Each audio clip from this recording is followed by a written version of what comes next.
Obrigado. Gostaria inicialmente de saudar o professor Gaspar Idália, presidente, dizer da honra e do prazer de recebê-lo aqui e agradecer pessoalmente pela exposição de ontem, muito ilustrativa, aprendi muito. Agradecer o desembargador Zé Raul Gavião de Almeida, presidente, o presidente da Interpod, doutor Ricardo Cardoso de Melo Tucunduva, pelo convite, e vou copiar o doutor Tucunduva e agradecer também os demais membros da minha Câmara que fazem com que todo dia eu aprenda, o doutor Cassiano Ricardo Zorzi Rocha e o doutor Walter Tebet, agradecer a eles o convívio e esse ensinamento diário que muito tem me propiciado evoluir juridicamente. Eu tentarei manter os 20 minutos propostos. A minha exposição terá 3 partes.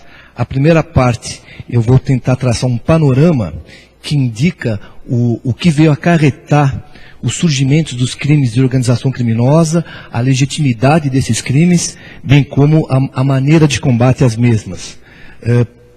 Um segundo ponto, eu vou tratar dos crimes puros e subjetivos, em especial os de associação e organização criminosa, indicando elementos comuns a todos. E, por fim, vou buscar uma individualização entre as associações e a organização criminosa, objeto dessa exposição. No tocante ao panorama dessa nova criminalidade, é importante destacar, como bem trouxe no meio acadêmico o professor Silva Sanches, da Espanha, uma alteração no ponto de vista do direito penal. Como disse bem ontem também o doutor Tucunduva,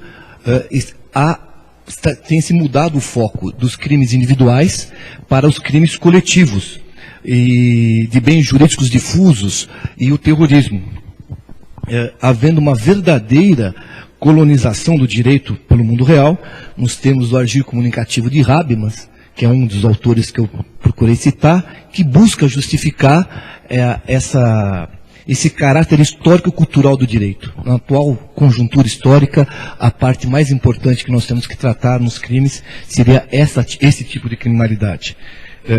É claro que a expansão tem vários outros pontos relevantes, como a alteração dos crimes de dano para os crimes de perigo concreto para perigo abstrato, a difusão das normas penais em branco, mas eu acho que isso seria um pouco longo, então só falar en passant. Mas o ponto principal é que houve uma mudança desses crimes individuais para os crimes coletivos e surgiu a grande relevância dos crimes praticados por intermédios de empresas, havendo um grande salto nos crimes contra a ordem econômica, inclusive aqui no nosso país, com a criminalização da pessoa jurídica. Tudo isso também trouxe uma maior relevância para as chamadas empresas criminais, entre aspas, né, que passaram a gerar maior atenção. Como todos dizem, constitui um verdadeiro poder paralelo, criando leis, estatutos, julgamentos. Basta se ver as situações ocorridas no Rio de Janeiro, onde tem lei, tem julgamento, o Salve aqui em São Paulo, que deixou praticamente a maior cidade da América refém. Tudo isso são exemplos dessa mudança de enfoque e da importância de se dar um tratamento mais adequado a ela. Só para destacar, volto a ressaltar que isso não quer dizer que os crimes individuais perderam relevância, como bem disse o doutor Tucunduva. Entretanto, é necessário que haja uma melhor adequação com a mudança dos paradigmas do ferramental dogmático penal para enfrentar esse novo tipo de criminalidade. Essa mudança de paradigma tem acarretado diversas discussões e alegações de que, para se combater essa criminalidade organizada, se está abrindo mão da dignidade da pessoa humana, se está ofendendo direitos. Nesse ponto, eu gostaria de mencionar também o professor Silva Sanches, da Faculdade de Barcelona, que trata das 3 velocidades do direito penal. Ele diz que numa primeira velocidade seria o direito penal clássico, onde haveriam todas as garantias, tanto processuais como penais, e a sanção era a pena de prisão. Com a evolução, houve uma flexibilização tanto da legislação processual penal como da penal, mas em contrapartida houve uma flexibilização também das penas, com as penas alternativas, com a lei, o juizado de pequenas causas, houve uma flexibilização. E agora essa terceira velocidade, que para alguns é chamada também de direito penal do inimigo, né, que ficou muito famoso pelo Dr. Gunther Jacobs, né, ficou muito famosa, embora ele não seja o criador nem o primeiro a dizer disso. Essa terceira velocidade, a sociedade está procurando voltar àquelas penas mais duras de prisão e manter uma flexibilização tanto das garantias processuais como das garantias penais. E isso porque esses tipos de crime, em razão da complexidade, exigem esta mudança de paradigma ferramental, sem que com isso, data máxima vênia, haja uma ofensa à dignidade da pessoa humana. Esse tipo de criminalidade, ela se coloca, bem disse também o doutor, fora do Estado, né? Ela cria praticamente um novo Estado e deve ser combatida necessariamente por normas especiais, que restaure o Estado. Para isso, vai ser necessária uma flexibilização em determinadas situações, desde que seja um caráter emergencial, como bem defendido por Silva Sanches, que não chega à dureza do Jacobs e o seu direito penal do inimigo. Para citar autor menos dito linha dura, eu procurei citar o Hassemer, que é considerado um autor mais garantista no sentido brasileiro da palavra. O próprio Hassemer diz que, em face dessa atual expansão do direito penal, ou se renova o ferramental dogmático penal, ou se desiste de incluir o direito penal como solução dos problemas sociais. Ou nós abrimos mão do direito penal, ou temos que partir para uma flexibilização do instrumental. Eu encerro essa presente introdução destacando que esse fenômeno é mundial e que houve alterações em diversas leis nacionais, como bem disse o professor Gaspari, citando a lei italiana, como aconteceu nos Estados Unidos com o Patriotic Act dos Estados Unidos, e mesmo no direito internacional, com a chamada Convenção de Palermo. Quer dizer, isso é um fenômeno mundial, não é só brasileiro. Bem, vamos tratar de associação e organização. Quais são os pontos característicos comuns? Todos eles são crimes plurissubjetivos, que exigem, para sua tipificação, um concurso de agentes. Eu tratava aqui dos tipos de crimes plurissubjetivos, mas eu acho que isso seria fugir um pouco do assunto. Embora cada uma dessas associações, que vamos ver mais para frente, exija um número mínimo de participantes, a primeira questão que me parece relevante é discutir quem pode ser considerado participante. Todos os nossos textos legais usam o termo pessoas, e não usam o termo criminoso, autor de crime. Então me parece que, como usa o termo pessoa, qualquer pessoa pode ser contada como participante dessas associações, incluindo os inimputáveis. Inclusive, em alguns casos, como na associação para o tráfico, se houver envolvimento de inimputável, é uma causa de aumento. Então, os inimputáveis, a meu ver, tranquilamente podem fazer parte. O professor Vicente Greco, que disse que ontem deu uma palestra brilhante aqui, quando ele trata disso, ele destaca que pessoas que foram coagidas a integrar a organização de forma irresistível podem ser contadas, e que não se pode contar a figura do agente infiltrado. Diz o ilustre professor, no tocante ao agente infiltrado, que ele não pode ser contado como participante, porque para que exista a possibilidade de infiltração, tem que preexistir a organização. Então, por esse motivo e vários outros, me parece que é perfeita a posição do professor. Já quanto à pessoa que é de forma irresistível, coagida a integrar uma organização criminosa ou uma associação, eu tenho algumas críticas e algumas dúvidas.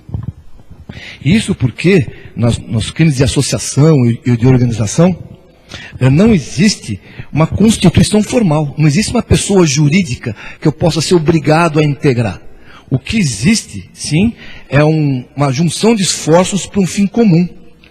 Eu posso ser obrigado a praticar determinadas condutas, crimes ou não, para favorecer essa junção de esforços para um fim comum.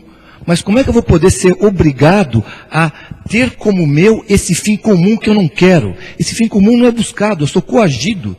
Então, com a devida vênia ao ilustre professor, me parece que a pessoa que é coagida não pode responder como número mínimo para constituir as associações criminosas e a organização criminosa. Outra característica geral de todas elas é o chamado ânimos associativo, ou seja, uma prévia formação do vínculo voltada para a consecução de fins comuns, separada da prática de crimes determinados. É a principal característica das nossas sociedades de criminosos, né? As societas céleres. Eu peço desculpa se pronuncie errado, que nunca fui muito bom em latim. Bem, primeira coisa, esse ânimos associativo de forma estável e permanente, que visa um fim comum, tem que ser verificado como que eu vou obter essa prova dessa estabilidade e permanência. Primeira confusão que se faz é que dizer que o fato é estável e permanente não quer dizer que é eterno, que vai durar para sempre. Eu traço um paralelo com as empresas civis. Eu posso abrir uma empresa hoje, ela pode durar 100 anos, posso abrir uma empresa hoje e amanhã fechar a empresa. A principal característica disso é que não existe data para começar, não existe um número de atos próprios. Ninguém abre uma empresa para funcionar um mês. Ninguém abre uma empresa, licitamente, obviamente, para praticar determinados atos. Então, essa que é a principal natureza das nossas associações e da organização criminosa. Para provar isso, como é que eu faço isso? Porque a maioria das nossas organizações não tem atos constitutivos. Eu digo a maioria porque algumas têm. Eu, no trabalho do dia a dia, já peguei o estatuto do PCC, já peguei o estatuto do Terceiro Comando e já peguei o estatuto dos amigos dos amigos. Então, embora tenham estatutos, mas via de regra, como é que eu vou saber? Um dos casos eu peguei a ficha de inscrição ao PCC. Eles se candidatando e sendo nomeado membro do PCC. Esse é fácil.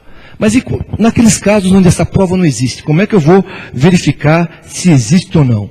Seriam duas formas básicas. A primeira, pela reiteração de atos. Existe uma reiteração de atos. A reiteração de atos, embora possa servir de prova, é uma prova um tanto complexa.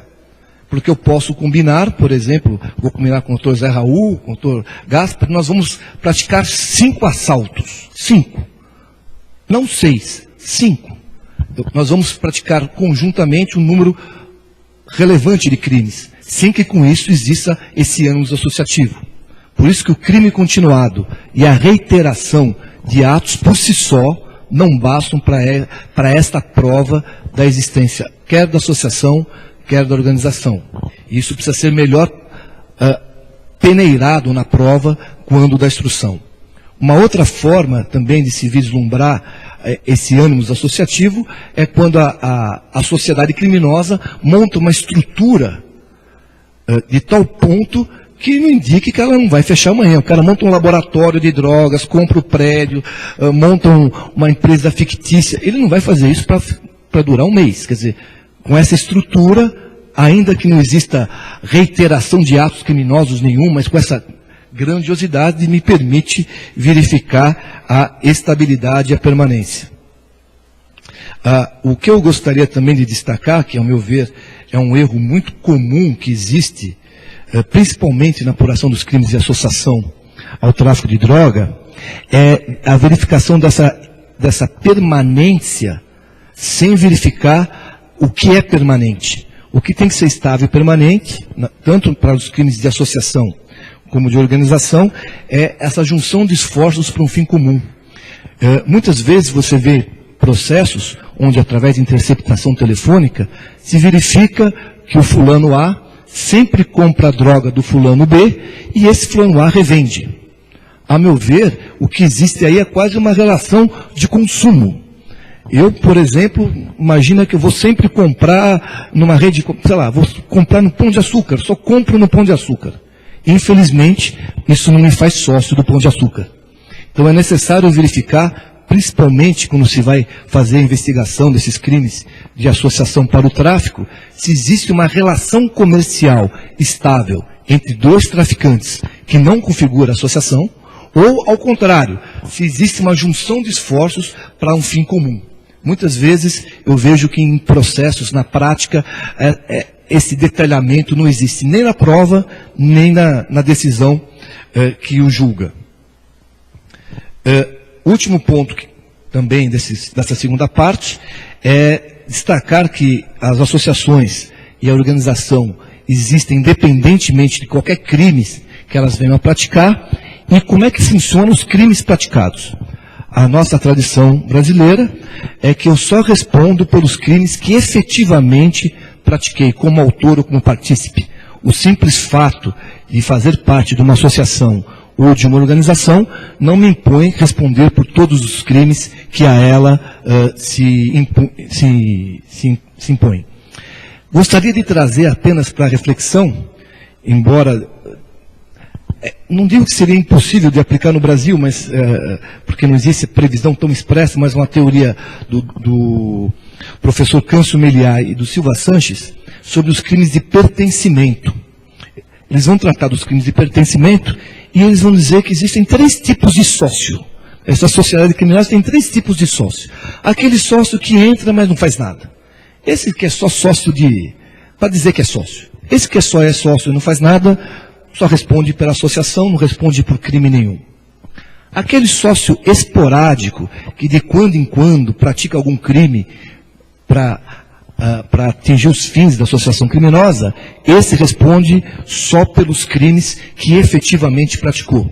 Até aqui, nenhuma novidade. Qual é a novidade que eles trazem?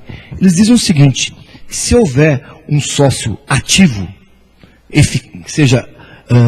vamos pegar um exemplo aqui nosso do PCC, os cabeças, os que são membros ativos o tempo todo, que vivem praticamente disso, segundo esses autores espanhóis, nesses casos é possível que essas pessoas respondam por todos os crimes praticados pela associação ou organização, ainda que não tenham uma conduta direta. Quer dizer, está ampliando a incidência da norma penal, do injusto penal. Isso... o livro que eu li não diz, mas me parece que é um reflexo dessa ampliação, dessa expansão do direito penal, e imagino, pelo que conversei com um professor espanhol, que quando fizeram essa teoria, eles estavam pensando principalmente no terrorismo. Como eu posso combater de forma mais efetiva o terrorismo? Então, se eu faço parte de um órgão terrorista, qualquer ato terrorista eu posso responder. Então, podíamos tentar trazer isso para o Brasil, é uma novidade, não sei se aqui haveria eco para essa possibilidade, não para qualquer tipo de organização, mas essas organizações mais fortes, tipo PCC, acho que poderia se pensar em adotar esse entendimento aqui da terceira velocidade. Terminando já a última parte que eu gostaria da minha exposição, eu quero tratar das associações criminosas que existem. A associação criminosa do artigo 288 do Código Penal, a milícia privada do 288A do Código Penal, a associação para o tráfico, o artigo 35 da Lei 11.343, e a organização criminosa da Lei, do artigo 2º da Lei 12.850, e o crime... que eu esqueci o nome aqui, a Associação para o Genocídio, que é o artigo 2º da lei do genocídio, que eu, infelizmente, juro que eu tinha marcado, mas acho que eu não marquei, a Associação para a Prática de Genocídio. Então, quais seriam as distinções entre elas para uma solução de um eventual conflito aparente de normas? A associação criminosa do 288 é uma associação de 3 ou mais pessoas para a prática de crimes. Quais crimes? Quaisquer crimes. Não é necessário a existência de hierarquia nem de especialidade do crime. A associação do artigo 288 seria o crime subsidiário de todos os outros crimes de pertencimento que nós temos aqui no Brasil. Então, na dúvida, cai no 288. O 288A são os crimes de milícia. Primeira questão a ser discutida nos crimes de milícia. O nosso legislador se esqueceu de colocar o número mínimo de autores. O artigo 288A, ao contrário de todos os outros crimes de pertencimento, não diz qual é o número mínimo de pessoas para que possa configurar milícia. Mas como usa palavras milícia, grupo, não pode ser dois, seria um par. E dentro de uma interpretação sistemática, eu não posso esquecer que o 288A tem ligação direta com o 288. Então eu acho que o número mínimo de pessoas tem que ser no mínimo 3. Abaixo de 3 não existiria milícia. O artigo 288A também traz uma diferença nesses crimes sob o nome injúrias e milícia. Ele traz 3 situações diferentes. A primeira é a organização paramilitar, que também no mínimo 3, mas tem como característica ser um grupo armado, com hierarquia, divisão de tarefas, podendo ser composta por militares ou não. Então a gente pode ver que a organização militar se aproxima muito do conceito que nós vamos ver mais para frente, do organização criminosa, e vai tratar e vai trazer uma dificuldade quando houver um conflito aparente de normas. A milícia privada, que tem como característica ser formada por um grupo de pessoas, geralmente armadas, que vão fazer a famosa segurança privada, vão vender serviços. É ilegal porque esse serviço, essa segurança é imposta, não é contratada. Existe uma discussão se necessita haver hierarquia, divisão de tarefas ou não. O tipo penal não exige. Me parece que não seja necessário. Alguns autores, como Rogério Greco, dizem que é necessário hierarquia, divisão de tarefas. Me parece que, com devida vênia ao ilustre professor de Minas, não tem muito sentido, porque se tiver milícia e organização, se confunde, eu não vou ter como distinguir. A terceira parte do artigo seria grupo ou esquadrão. Grupo ou esquadrão do quê? Nosso legislador também, mais uma vez, deixou para o intérprete. Todo mundo concorda que esse grupo esquadrão está ligado ao grupo esquadrão da morte, um grupo de assassinos. Genocídio, lei 2.889 de 56. Obrigado.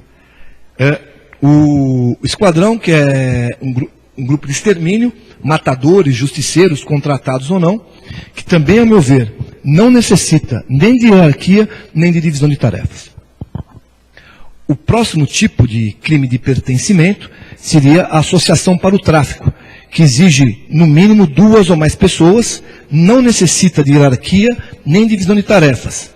Entretanto, a finalidade desse grupo tem que ser obrigatoriamente, necessariamente, a prática dos crimes previstos no artigo 33 caput, parágrafo 1º e 34 da Lei de Entorpecentes.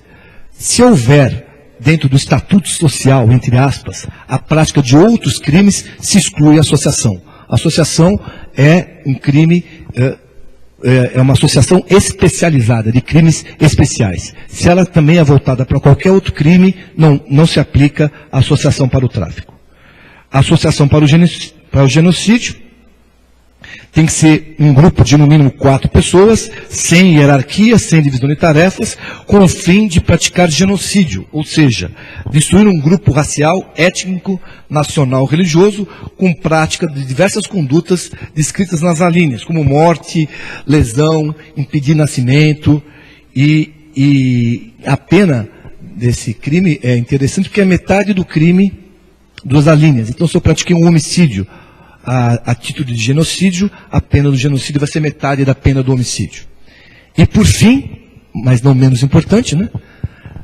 A organização criminosa, que tem por características um grupo de 4 ou mais pessoas, estrutura organizada com hierarquia, divisão de tarefas, fim de obtenção de qualquer vantagem econômica, política, social, voltada para a prática de infrações, com pena superior a 4 anos, ou aquelas que tenham a natureza transnacional, começa num país para terminar na outra. Tratando-se de natureza transnacional, a pena pode ser inferior a 4 anos. Bem, dado essas indicações, qual seria o problema nesse conflito aparente de normas? Me parece que sempre que houver um conflito entre o 288 e qualquer dos outros crimes, os outros crimes pela especialidade vão imperar. Porque, como eu disse, o 288 é o crime subsidiário, então ele só é usado em última instância. Mas e se houverem discussões que possibilitam de duas hipóteses especiais? O primeiro ponto, isso me parece também muito claro, é que só vai haver o conflito aparente de normas se tiverem presentes as condições exigidas pelos dois crimes de pertencimento. Eu peguei como exemplo um eventual conflito entre organização criminosa e associação para o tráfico, que são os nossos crimes de dia a dia mais comuns. Bem, nesse caso, o que seria necessário? Primeiro, que fosse no mínimo 4 pessoas. Que fosse mediante hierarquia, mediante divisão de serviços. Tudo isso cabe nos dois tipos. E que fosse voltada especialmente para os crimes previstos na lei de entorpecentes, o tráfico e o artigo 34. E aí, existem condições dos dois. Como eu vou resolver esse conflito aparente de normas?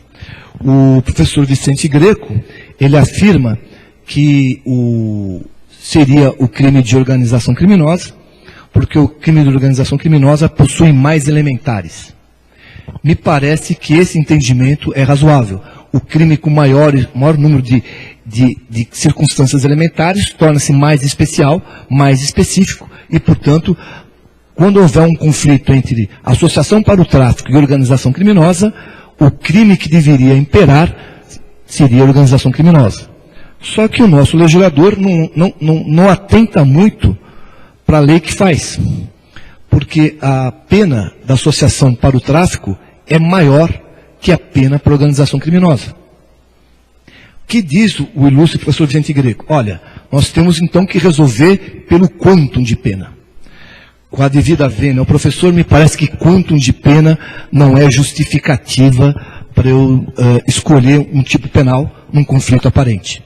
Primeiro, porque o legislador pode ter optado, embora não muito racional, mas ele pode ter optado, dar uma pena maior para a associação e menor para a organização. Só que isso também levaria ao absurdo, porque uma associação simples para o tráfico teria uma pena maior do que uma organização criminosa voltada para o tráfico. Como, então, como seria melhor resolver isso? Ao meu ver, a única maneira de se resolver isso sem se apelar para quantum de pena é entender que haveriam conflitos de leis especiais.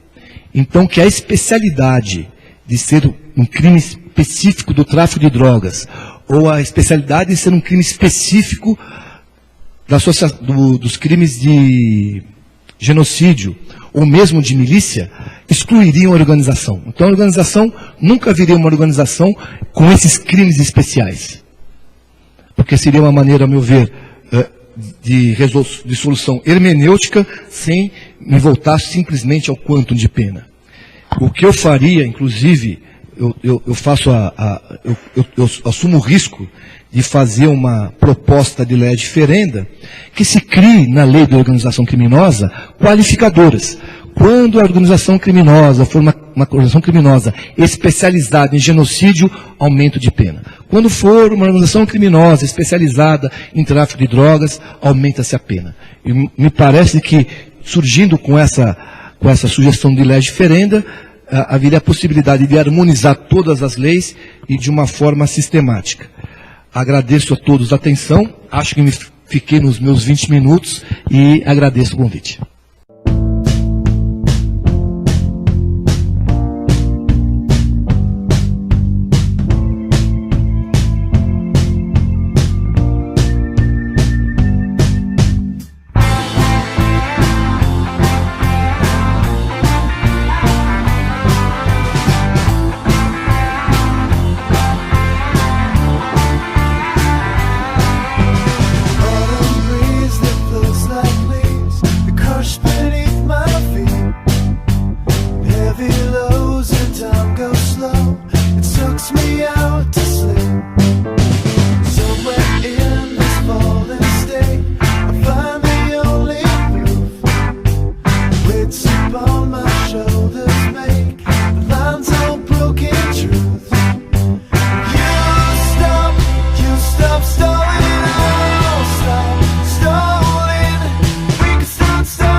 Só